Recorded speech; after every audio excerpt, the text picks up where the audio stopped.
খাগড়াছড়ির পানছড়ি উপজেলার লোগাং ইউনিয়নের ফাতেমানগর গ্রামের বাসিন্দা ৭৩ বছর বয়সী পাইক্রাসং মারমা প্রতিদিন ভোরে ৪-৫ কিলোমিটার পথ পাড়ি দিয়ে জঙ্গলে যান। সেখানে কচুরিলতি, বাঁশকরুল, ঢেঁকি শাক ও শামুক সংগ্রহ করে বাজারে বিক্রি করে যা পান তাই দিয়েই কেনেন চাল ডাল। জঙ্গলে কিছু মিললে হাঁড়িতে ফোটে ভাত, না মিললে অনাহারে কাটে দিন।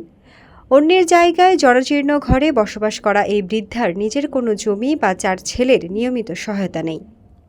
মাথা গোঁজার ঠাঁই হারানোর আতঙ্কের পাশাপাশি চরম মানবেতর জীবনযাপন করা এই সহায়হীন বৃদ্ধার পাশে দাঁড়ানোর জন্য প্রশাসন ও জনপ্রতিনিধিদের প্রতি জোর দাবি জানিয়েছেন স্থানীয়রা।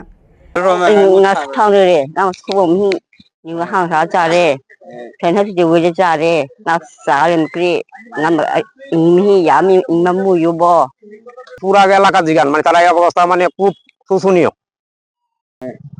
তারা মনে করেন জঙ্গল থেকে পাহাড় থেকে কচুরলতি মতি এগুলা টুফাই আইনা চাউল তরকারি কিনা আইনা পরে চুলাতে আগুন দেয়, এছাড়া তারা খাইবার মতো কোনো ক্ষমতা তাদের নাই।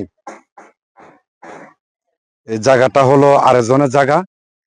এই যে গোটা আপনারা ভিডিও করছেন, এই গোটা হলো এরা অস্থায়ী, এদের থাকার জায়গা নাই। এটা মালিকের যখন বলবে তখন এখান থেকে সরে যেতে হবে। বিপাশা বিধু, এন্টার টিভি।